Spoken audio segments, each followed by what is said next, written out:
Mulheres na Teologia. Um roteiro de pregação entre o silêncio imposto e o chamado eterno. Hoje vamos falar de algo muito especial. Vamos falar das mulheres na teologia. Eu quero começar com uma pergunta. Quando você pensa em teologia, o que vem à sua mente? Pense aí. Livros difíceis, púlpitos, autores homens. Mas a teologia não nasceu só de livros ou estudos. A teologia nasceu da vida e da fé de mulheres e homens.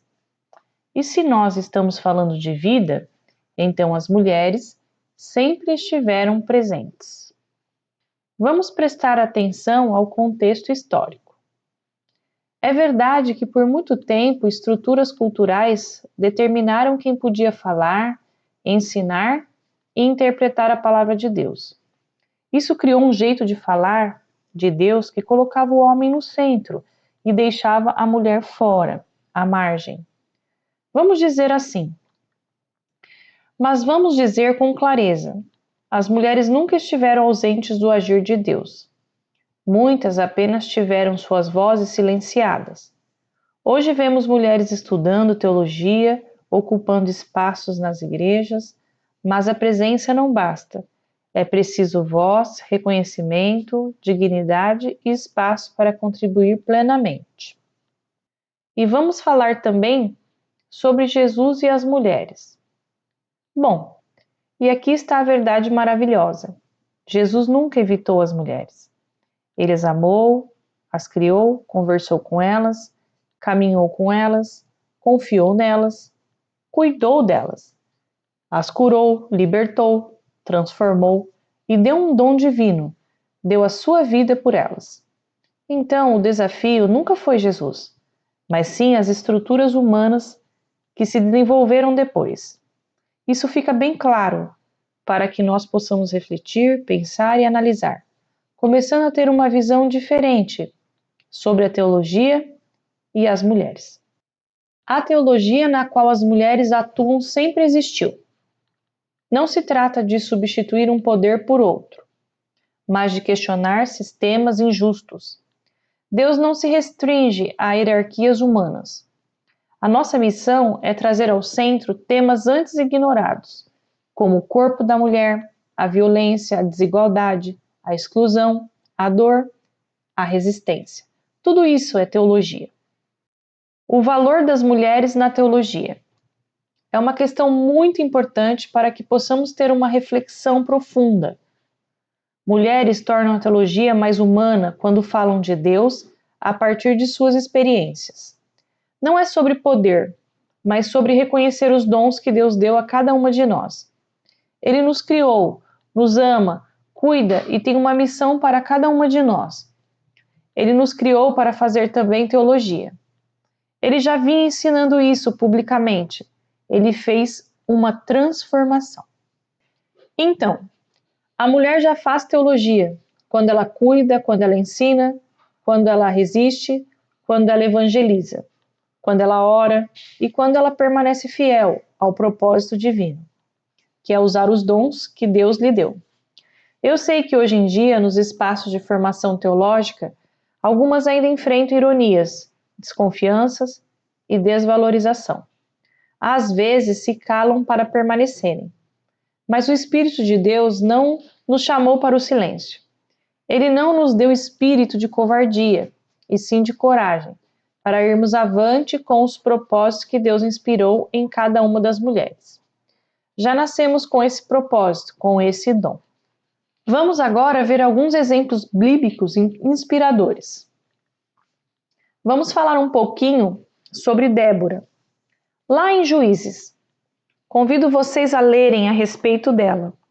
Débora era uma profetisa, uma juíza, uma líder que Deus levantou. Ele honrou seu chamado e o respeitou. Ela fazia reuniões embaixo de uma figueira, cuidava das causas das pessoas em Israel e liderou um exército. Deus a levantou para esse propósito. Aqui, Deus já se posiciona em relação às mulheres e aos seus chamados. Depois temos as mulheres testemunhas da ressurreição.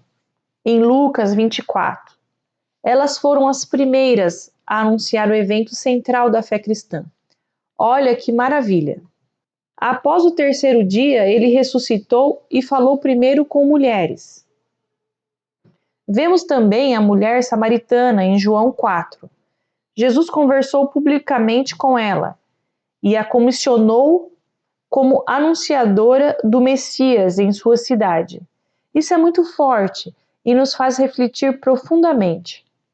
Ela evangelizou e falou de Jesus para toda a sociedade, em uma época onde não se podia falar com mulheres publicamente, ainda mais sendo samaritana. Vemos também as mulheres discípulas em Lucas, que sustentavam o ministério e seguiam Jesus. Elas não eram apenas ajudadoras, elas eram discípulas.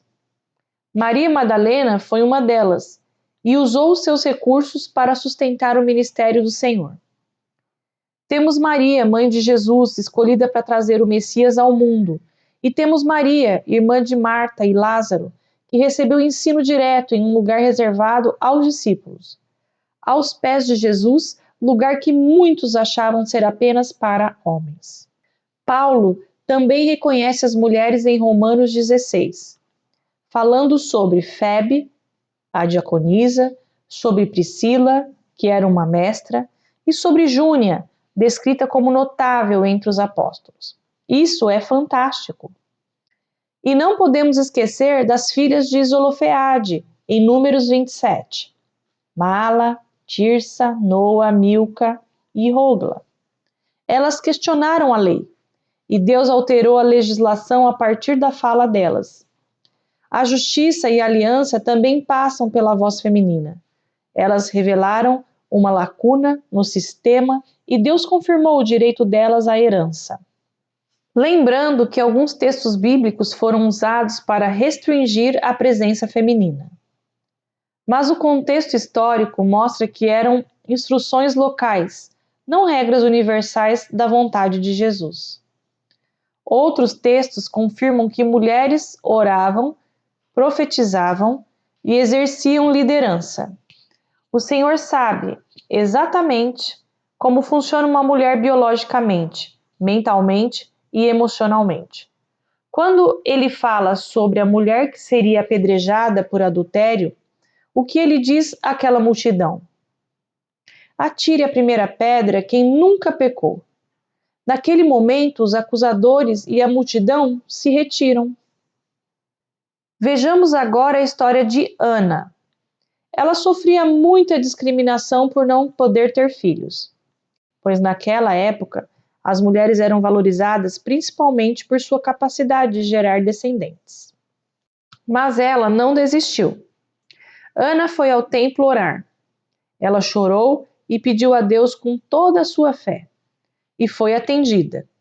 Eli, o sacerdote da época, ao vê-la, chegou a pensar que ela estava embriagada, mas na verdade ela estava clamando ao Senhor do profundo da sua alma. A sua necessidade foi vista e a sua oração foi respondida por Deus. Nós temos tantas mulheres para nos inspirar e com quem aprender. A Bíblia será sempre atual. Toda vez que a lemos, ela nos traz uma revelação nova.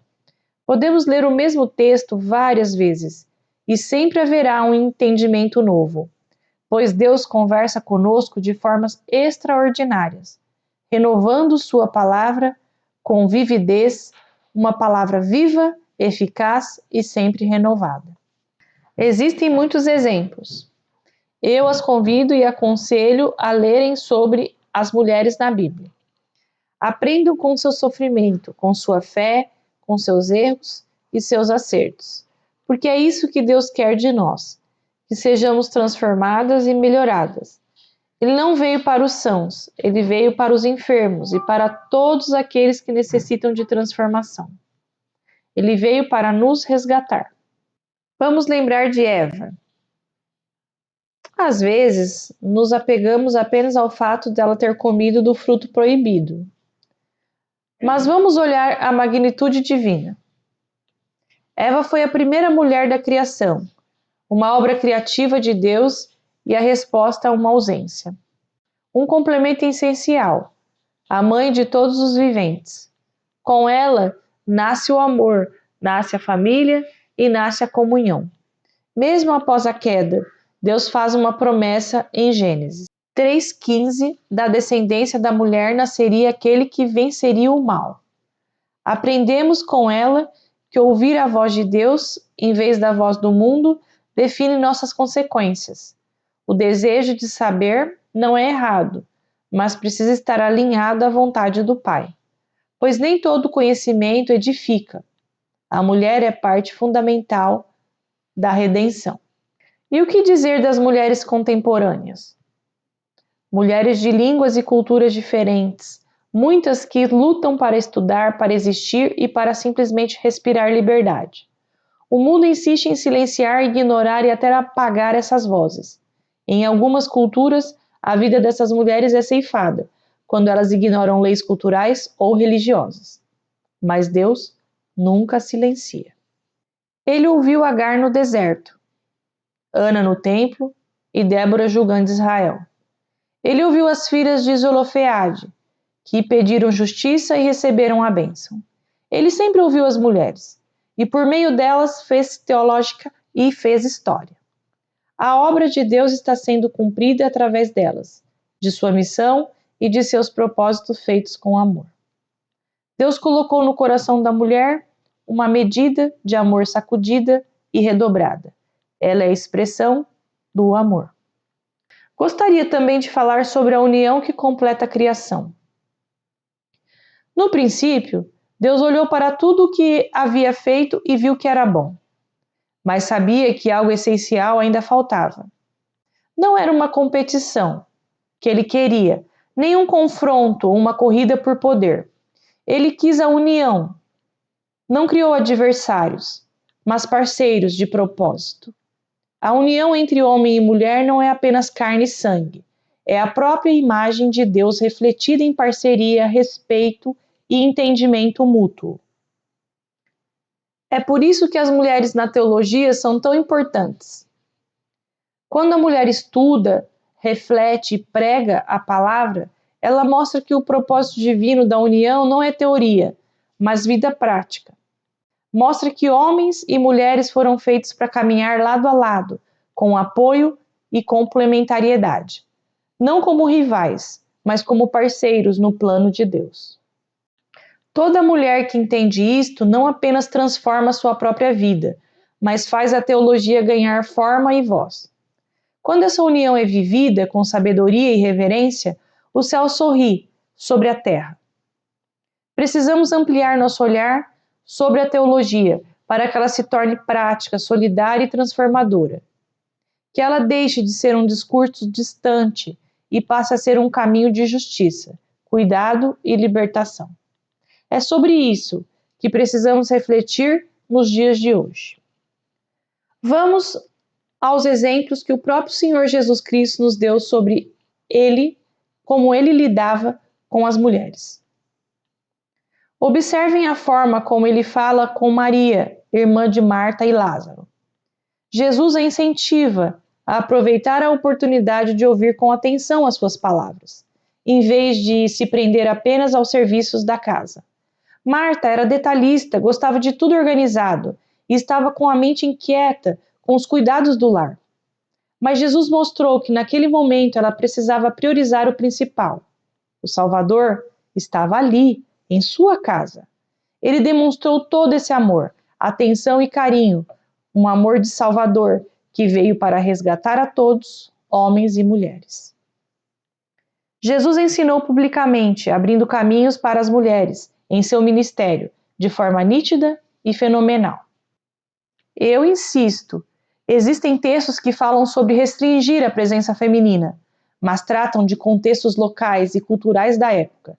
Deus veio nos dizer que as coisas mudaram. Estamos no tempo da graça, da transformação e da mudança. Pela lei daquela época, no sábado não se podia curar ou trabalhar, mas Jesus mostrava publicamente que curava aos sábados. Ele deixou claro que, acima de tudo, está a manifestação do poder de Deus. Curar uma pessoa é mais importante do que seguir regras rígidas.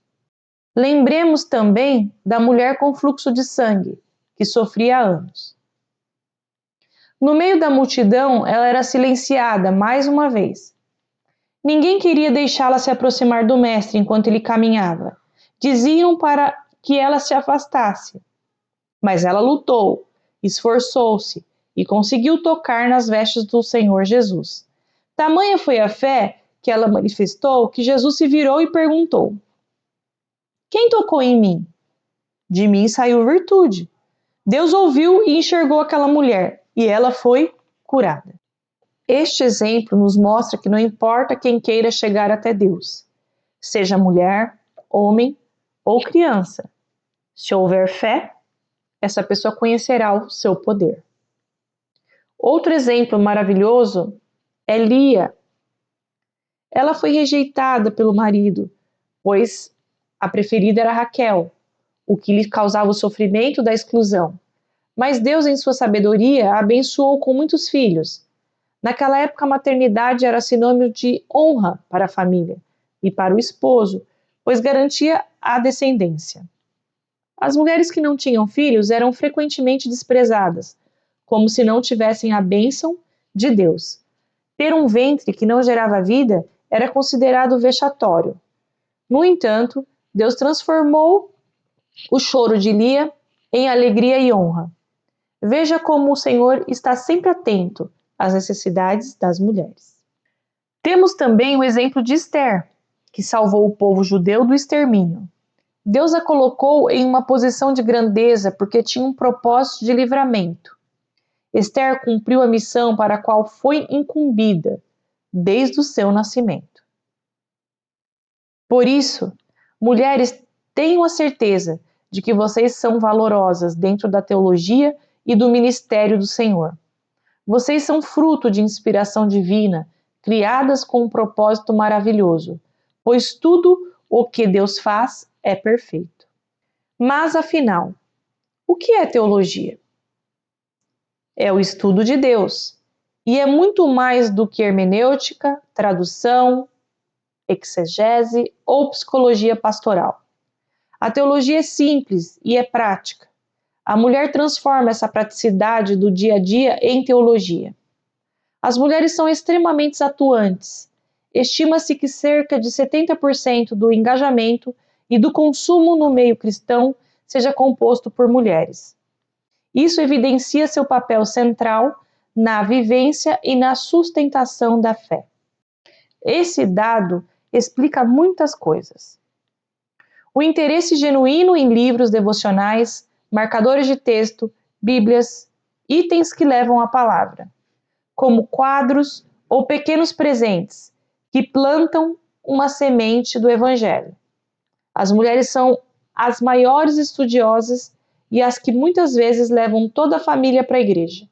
Isso também representa mulheres na teologia.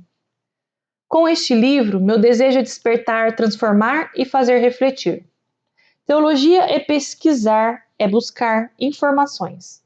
Muitas vezes textos bíblicos são interpretados de forma errônea para restringir a atuação feminina.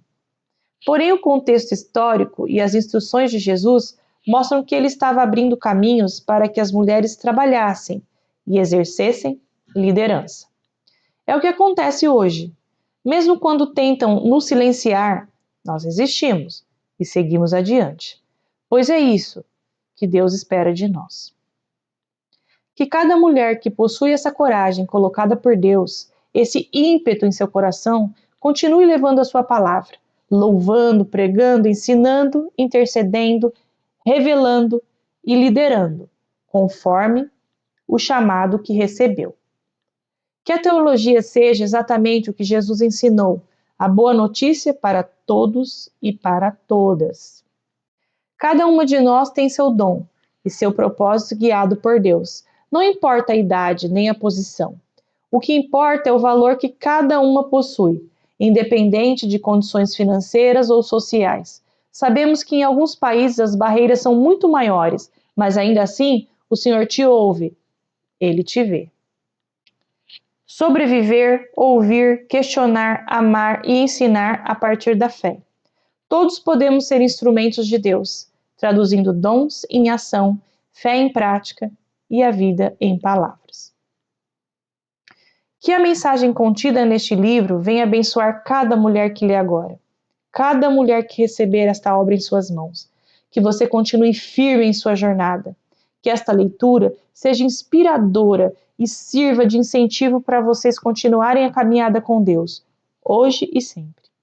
Até o momento em que Ele considerar que o nosso propósito foi cumprido. Que assim seja. Em nome de Jesus, amém.